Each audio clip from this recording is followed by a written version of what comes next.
A guerra surge da crise política no Uruguai, dividida entre blancos e colorados. O Brasil intervém para apoiar os colorados, que na época eram seus principais aliados.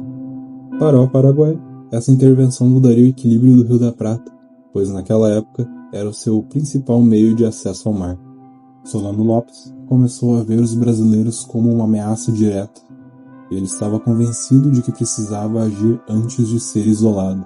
Lopes deu início a ações militares contra o Brasil, desencadeando o maior conflito da América do Sul.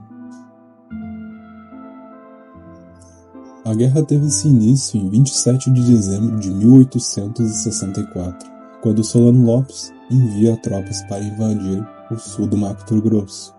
E então, uma província enorme e praticamente desprotegida, o Paraguai avança pelo rio Paraguai, atacando simultaneamente por dois flancos. A região era extremamente isolada, com pouca população e quase nenhuma tropa brasileira. A comunicação lenta com o restante do país, essa vulnerabilidade permitiu com que os paraguaios tomassem rapidamente as cidades importantes, como Corumbá, Coxim, além de postos militares ao redor. Em 13 de abril de 1865, Solano Lopes toma uma decisão que mudaria completamente o rumo da guerra. Ele atravessa o território da Argentina sem autorização, a fim de alcançar o estado do Rio Grande do Sul.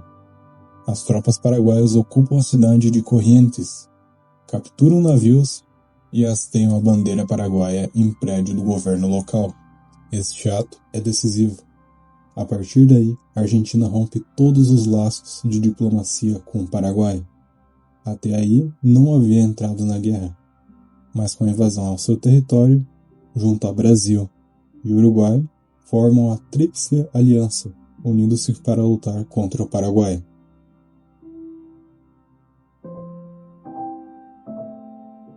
Antes mesmo das grandes invasões, ele já havia apreendido navios brasileiros que navegavam pelo rio Paraguai, entre eles o famoso Marquês de Olinda. Com essas capturas, ele conseguiria impedir que o Brasil reforçasse as suas posições no Mato Grosso, já que o Marquês de Olinda levava um presidente da província e também garantia barcos de suprimentos para o Paraguai, que poderia ser utilizado para transportar tropas e mantimentos, sendo essa uma das primeiras ações a serem tomadas antes mesmo da ação terrestre. Foi o ponto em que Lopes publicamente assumiu uma ofensiva. A Batalha do Riachuelo, em 11 de junho de 1865, marca a virada da Guerra do Paraguai. A Marinha Paraguaia tenta um ataque surpresa, mas é totalmente destruído e encurralado pelos brasileiros. Com isso, o Paraguai perde o controle dos rios, sua principal rota de transporte e comunicação, e fica praticamente isolado. Sem marinha, Lopes não consegue mais sustentar as invasões ao sul do Brasil e nem reforçar as suas tropas.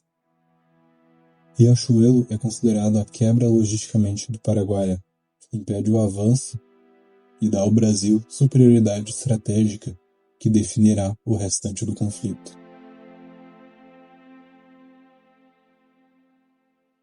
A cidade de Uruguaiana é cercada pelos aliados, forçando a rendição em massa dos soldados paraguaios.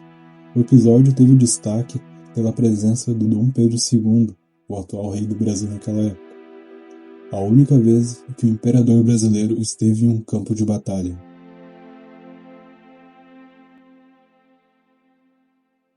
Humaitá era a principal fortaleza paraguaia que controlava totalmente a navegação no rio Paraguai. Após meses de cerco, com seus bombardeios constantes, fome, falta de suprimentos, seus defensores abandonaram a posição. Com a queda de Humaitá, os aliados finalmente abrem o caminho rumo ao interior do Paraguai, deixando o país militarmente vulnerável.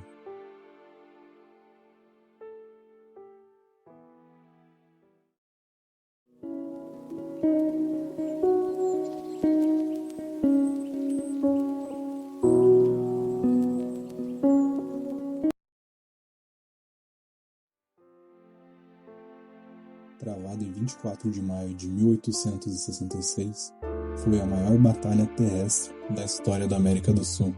Em algumas horas, o campo estava tomado por pólvora, corpos empilhados e perdas gigantescas. Mais de 6.000 paraguaios mortos e cerca de 1.000 aliados, formando Tuiuti num dos episódios mais sangrentos da guerra.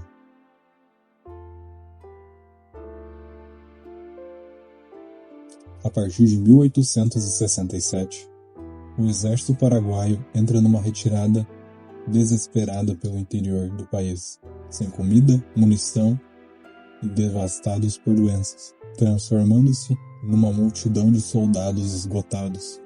Lopes obriga a continuar marchando, muitos mesmos descalços, febris, com doenças, na tentativa de prolongar a existência até o limite humano.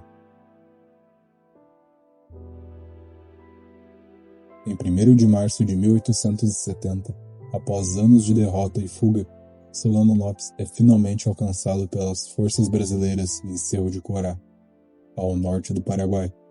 Cercado e debilitado, o soldado Francisco Lacerda, o Chico Diabo, após Solano Lopes recusar-se a se render, é dado um golpe fatal. Antes de cair, ele teria dito: "Morro com a minha pátria". Durante a Guerra do Paraguai, o Império do Brasil criou políticas para alforriar os escravos que aceitassem lutar no fronte. Esse processo ficou conhecido como libertação por alistamento. Entre 10 e 30 mil escravizados foram enviados para a guerra, a maioria servindo em batalhões de infantaria ou trabalhadores militares. Estes números variam muito, pois os registros que se tinham na época ou foram perdidos ou não formalizados. A alforria funcionava principalmente por 3 formas. Os senhores cediam os escravos para o exército em troca de uma indenização paga pelo governo, a alforria direta, e no caso, o escravo que se alistasse ganhava a liberdade ao retornar, e campanhas locais, nas quais a comunidade comprava a liberdade dos indivíduos e enviavam ao fronte. Após a guerra, muitos receberam suas cartas de alforria. Porém, houve uma parte o qual foi impedida pelos seus senhores, que tentaram recuperar, apesar da promessa de libertação.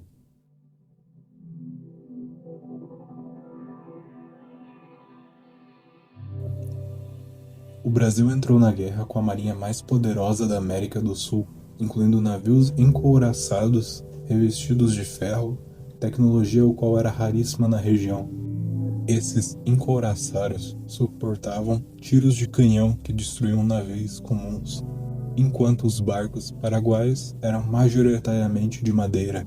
Com este detalhe, o controle dos rios era essencial. Para o Paraguai, sem acesso ao mar, com poucos estaleiros, não conseguiriam repor navios destruídos. As ofensivas navais brasileiras garantiram suprimento constante às tropas aliadas, enquanto o Paraguai ficava cada vez mais isolado.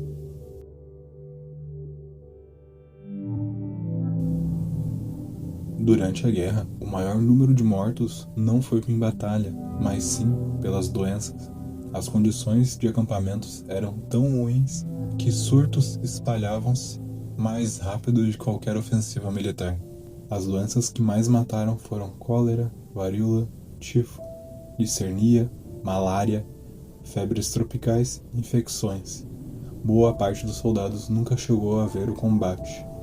Os números variam das mortes em combate de cerca de 90 a 110 mil, enquanto a morte por doenças de 200 a 280 mil.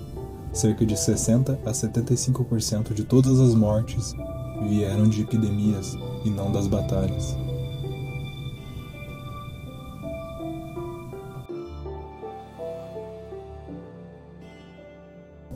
Um dos pontos discutidos pelos historiadores seria a presença britânica na guerra.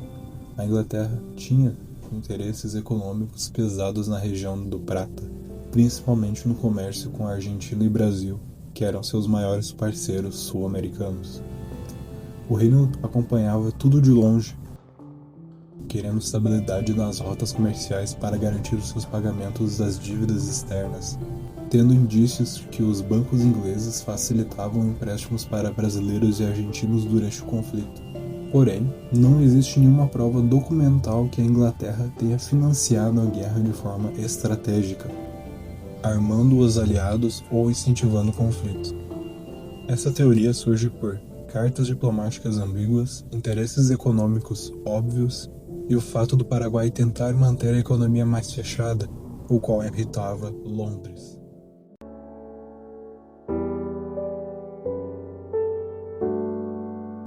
A Batalha de Acosta Nu, em 16 de agosto de 1869, foi um dos episódios mais brutais da guerra.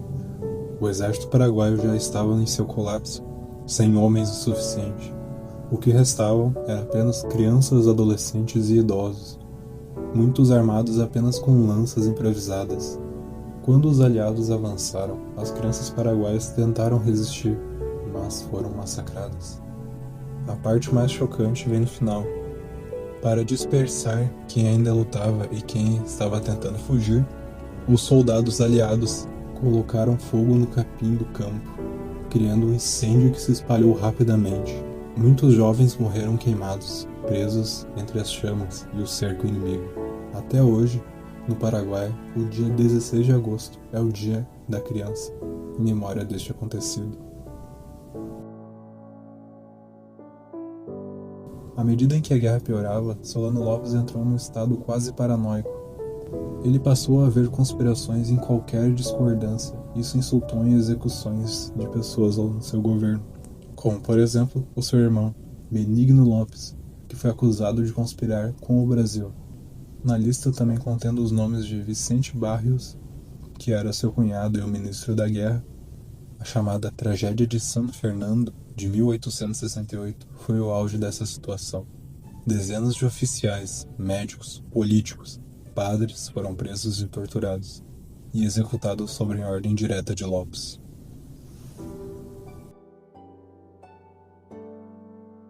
Essas armas já faziam parte cultural e militar do... A lança era símbolo do camponês paraguaio desde o período colonial. O Paraguai tinha população majoritariamente rural e usava a lança tanto para defesa pessoal quanto para caçadas e conflitos locais. Era uma arma simples que fazia parte do cotidiano do interior. O facão, ferramenta de trabalho, também é arma tradicional em brigas, duelos e patrulhas de locais. Lança e facão não eram improvisados, eram parte da identidade militar e rural do Paraguai.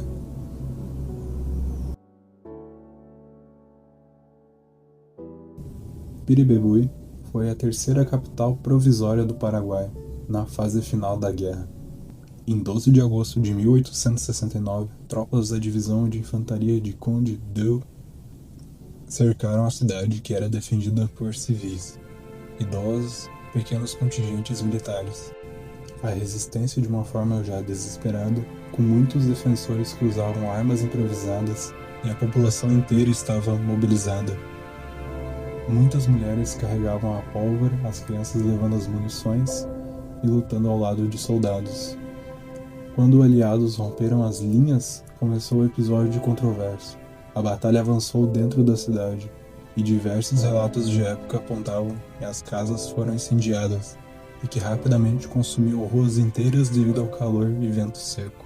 O pior aconteceu no hospital, que estava lotado de feridos paraguaios, muitos incapazes de se mover.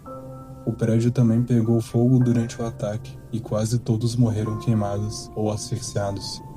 A estimativa fala em centenas de mortos entre os combates civis. Muitos historiadores paraguaios representam o ápice da destruição total levada na guerra naquele último ano.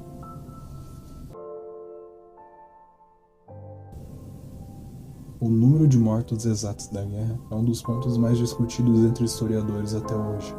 A guerra destruiu alguns registros, cidades, e a contagem populacional da época era precária. Porém, as principais estimativas são que 18% dos cálculos conservadores, baseados nas projeções demográficas modernas, 40 a 50% de estimativas da média por muitos historiadores internacionais, e 70% definido por diversos autores paraguaios desde o século XX. O consenso ao qual foi chegado que a população masculina da época praticamente desapareceu. Apesar de não haver acordo sobre o percentual exato, 60% da população seria apenas uma questão de debate e teoria, nada realmente confirmado.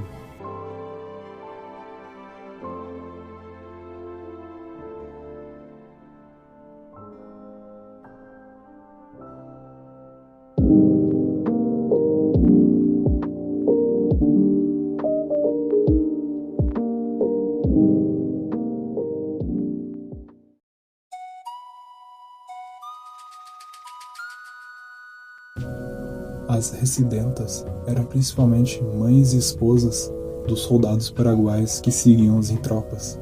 Isso vinha com o costume paraguaio anterior, que as famílias acompanhavam campanhas para garantir a comida, cuidados e apoio logístico.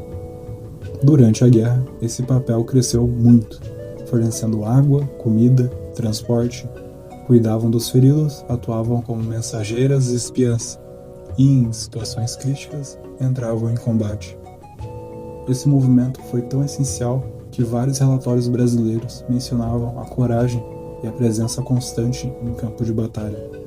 Hoje, são lembradas no Paraguai como um símbolo de sacrifício e resistência, representando a força das mulheres que sustentaram o país, mesmo em seus momentos mais sombrios. George Thompson foi um engenheiro britânico que trabalhou para o Paraguai. Depois da guerra, ele publicou The War in Paraguay, de 1869, um dos relatos mais completos e cruéis sobre o conflito. Ele descreve o que historiadores consideram inconfiável: fome extrema, execuções de ordens de Lopes, batalhas insanas e mal planejadas, o caos e o desespero da população civil, sendo essa uma das informações mais confiáveis referente ao conflito. Thompson estava ao lado de militares e tinha amigos oficiais. Mesmo crítico a Lopes, seus relatos batem com documentos brasileiros e argentinos, sendo assim uma das fontes mais confiáveis referente ao assunto. Os canhões de couro foram uma solução improvisada pelo Paraguai, quando não se havia mais metal suficiente para fabricar a artilharia. Eles eram feitos com várias camadas de couro curtido, enroladas em prensas de anéis e de madeira ou metal. O interior era reforçado com argila ou resina, para tentar evitar rachaduras. Porém, essa ideia se provou totalmente trágica. Eles eram frágeis, superaqueciam e muitas vezes explodiam ao disparar. Essa decisão foi tomada devido ao bloqueio de ferro, sem indústrias ou funcionamento de como repor o armamento pesado. Sendo assim, eles optaram por essa questão, pois estavam bloqueados e sem ferro, sem a indústria e como repor o armamento pesado.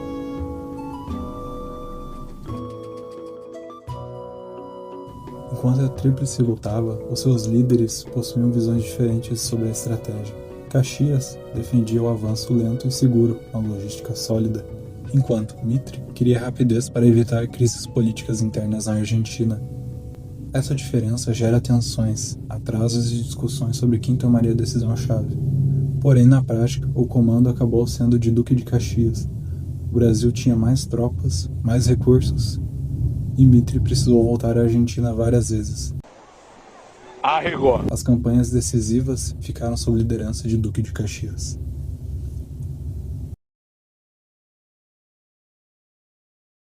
Os voluntários da pátria, sendo cidadãos brasileiros que se alistaram para lutar na guerra, eram pessoas comuns, muitas sem experiência militar, motivadas pelo patriotismo e para defender o país. A medida apelava para o patriotismo popular, oferecendo salário de R$300, terras no pós-guerra e alistamento inicial voluntário, o qual atraiu uma resposta espontânea no Rio de Janeiro e as províncias. Formaram-se 51 batalhões em 16 meses, totalizando cerca de 35.000 a 38.000 homens de diversas regiões, muitos mesmo sem experiência militar, comandados por oficiais nacionais da Guarda. Lutaram em batalhas chaves como Tuiuti, de 1866, a Batalha de Riachuelo e no cerco de Humaitá. Complementando a superioridade naval brasileira, A Tríplice Aliança. Sua mobilização levou a moral aliado.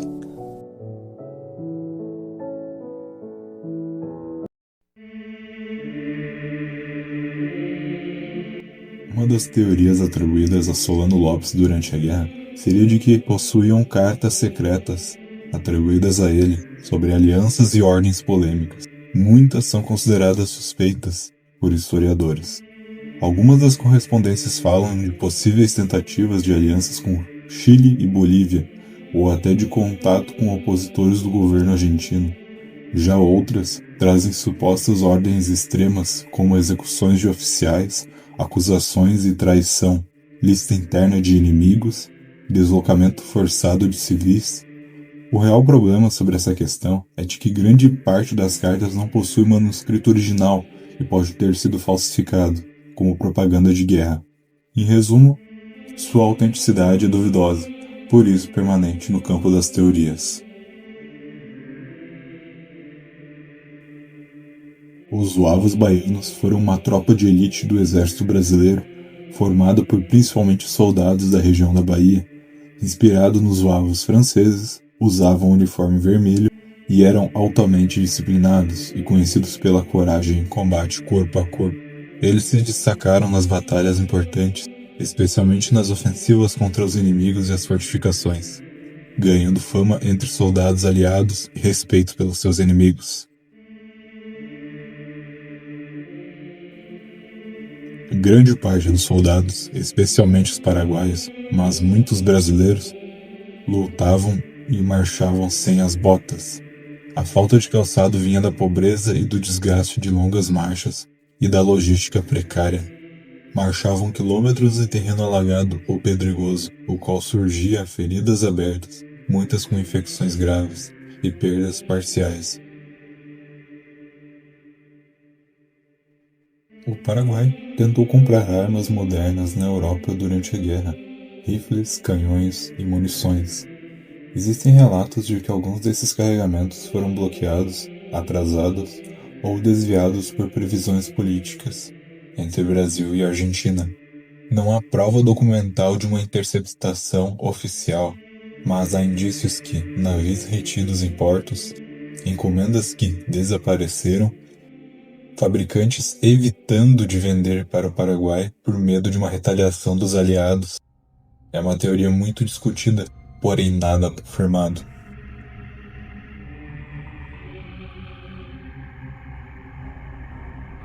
Mesmo com a guerra devastando o país, o Paraguai nunca teve população suficiente para perder quase todos os habitantes. O que sabemos com segurança é que sofreu com uma das maiores quedas populacionais da história da América do Sul. Mas falar em 99% dos mortos é exagero, criado por décadas depois, muitas vezes por propaganda política. Os estudos apontam perdas pesadas, mas nunca próximas de 90%.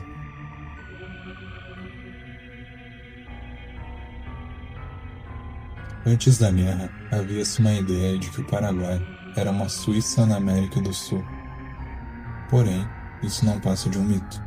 O país tinha alguns avanços, como estatais organizadas, produção interna, alfabetização, mas não era um país rico e industrializado, nem altamente desenvolvido. Ele, na verdade, era um país rural, autoritário e com economia controlada pelo Estado, e tecnologia bem atrás das grandes potências da época. Este mito surgiu depois de normalmente ser usado para dramatizar a destruição causada pela guerra. A figura de Solano Lopes divide opiniões até hoje, principalmente no Paraguai. Para muitos paraguaios, ele é um herói. Morreu lutando pelo seu país, recusou-se a render e é visto como símbolo de resistência nacional.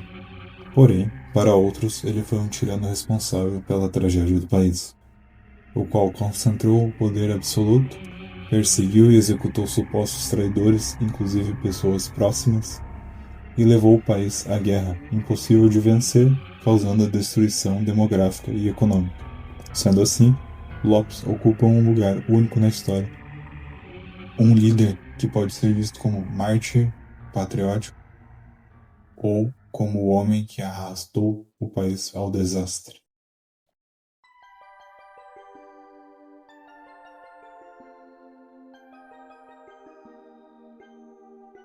Circula a ideia de que o Brasil e a Argentina teriam assinado um acordo secreto para partilhar o território do Paraguai após a guerra. Isso nunca ocorreu. O que existiu foi o Tratado da Tríplice Aliança de 1865, que previa derrubar Solano Lopes, garantir as fronteiras e não anexar o Paraguai. No pós-guerra, o Paraguai perdeu terras, mas isso continuou existindo como país independente, exatamente porque não havia plano de dividi-lo.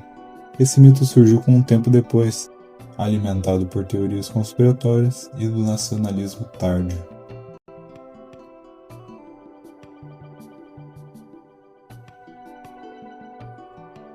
A ideia de que a Inglaterra financiou diretamente a guerra é muito discutida e não comprovada.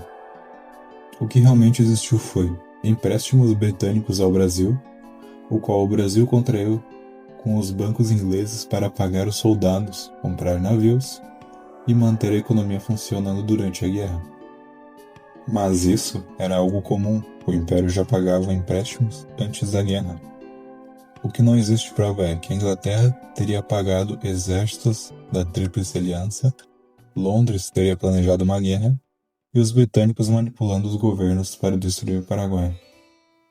Essa teoria existe, pois, sim, a Inglaterra tinha interesses em rotas de comércio abertas e preferia países com economia liberal, como Brasil e Argentina, ao modelo fechado do Paraguai. Mas esse interesse não é intervenção. Em resumo, a Inglaterra teve influência indireta, mas não financiou militares e nem dirigiu a guerra.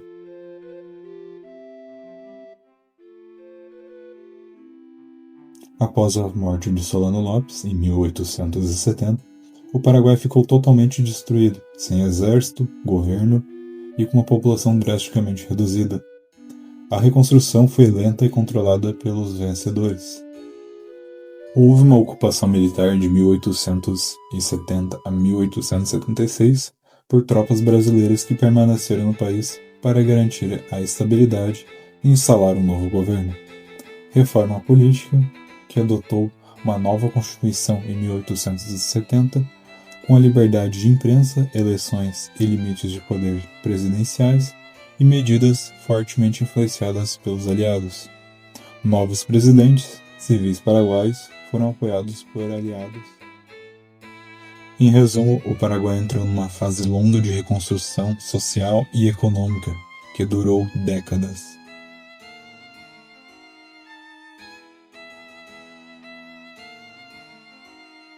Em 12 de setembro de 1866, aconteceu o encontro entre o presidente da Argentina, Bartolomé Mitre, e o presidente paraguaio, Francisco Solano Lopes, que se encontravam pessoalmente em pleno campo de batalha às margens do rio Paraná, próximo de Jataí, sendo esse o único encontro diplomático direto entre líderes que estavam em guerra contra o outro.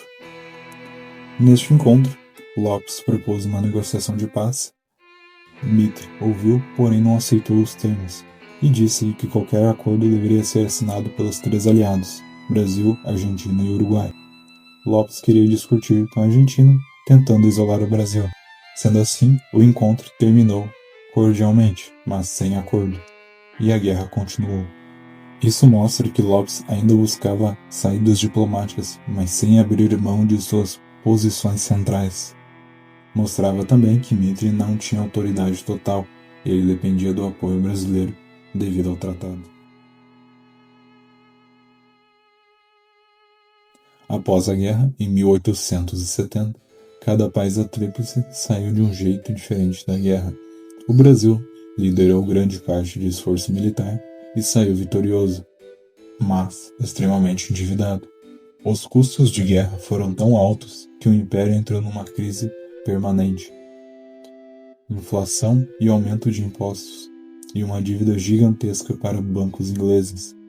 Além disso, a guerra acelerou o desgaste político na monarquia. Foi um dos atos que levaram à queda do Império e à proclamação da República, 19 anos depois. Militarmente, o Brasil ganhou territórios e prestígio. A Argentina saiu fortalecida politicamente. Bartolomé consolidou sua autoridade nacional. A guerra ajudou na unificação do país e deu ao exército argentino um papel maior na política. Porém, economicamente, a Argentina também contraiu diversas dívidas para financiar o conflito e sofreu tensões internas devido à morte de milhares de soldados, principalmente das províncias do interior.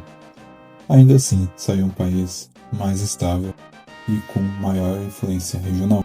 O Uruguai, por sua vez, foi um dos que menos ganhou. Entrou na guerra para garantir a vitória dos colorados sobre os blancos. Isso realmente aconteceu. O governo colorado ficou firme por décadas, mas militarmente e economicamente, o Uruguai era mais fraco e sofreu perdas que pesaram muito proporcionalmente que os seus aliados maiores. Saiu independente do Brasil e da Argentina, sem benefícios territoriais e com enormes dificuldades financeiras.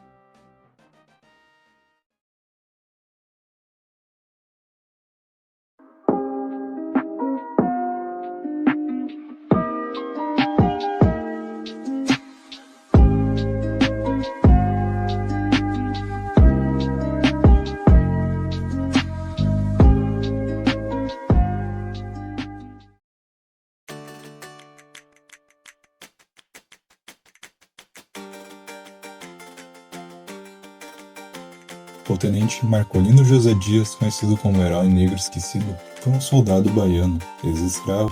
Ele liderou os Lavos Baianos, que nós mencionamos anteriormente, e realizou um ato heróico ao plantar a bandeira brasileira entre os canhões do inimigo, enfrentando dezenas de paraguaios sozinho, mas sua bravura foi lembrada em discursos abolicionistas pouco antes da Lei Áurea.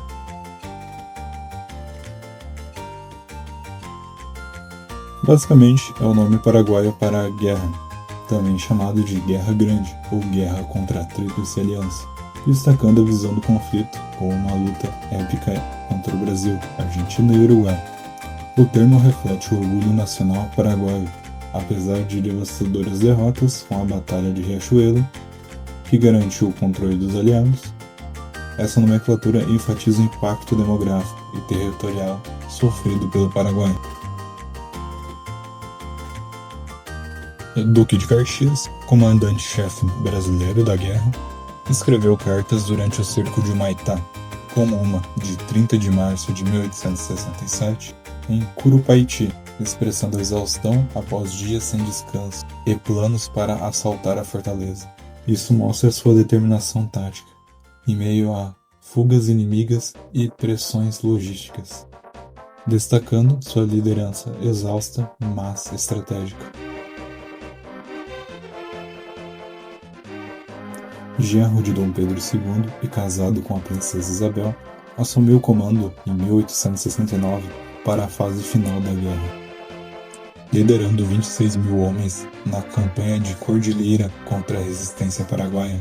Nomeando, após a saída de Caxias, enfrentou entraves logísticos e diplomáticos com o Visconde de Rio Branco, encerrando o conflito em 1870. Sua participação foi motivada por dever imperial e inclinação militar, apesar dos debates sobre a sua nacionalidade.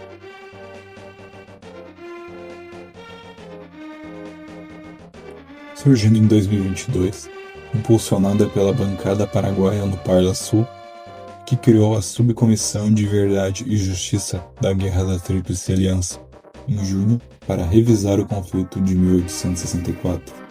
Suas motivações vieram de políticos, como Ricardo Canês, articularam o período após os debates históricos, alegando genocídio, destruição de infraestrutura, dizimação da população masculina e perdas territoriais e econômicas, que geraram miséria duradoura no Paraguai. O contexto incluía a audiência do Senado paraguaio e a proximidade da renegociação do Tratado de Itaipu de 2023. Vista como oportunismo para pressionar as tarifas de alta energia excedentes vendidas ao Brasil. Atualmente, a subcomissão realizou pelo menos 8 audiências públicas, com planos para relatórios finais incluindo a indenização, devolução de troféus, como o canhão de cristão, e desculpas oficiais, mas sem votação do plenário do Parlasul ou avanços concretos. Negociações bilaterais sobre Itaipu prosseguem, retomando diálogos em dezembro de 2025. Historiadores brasileiros contestam como narrativa revisionista sem base legal, pois o Paraguai iniciou as invasões.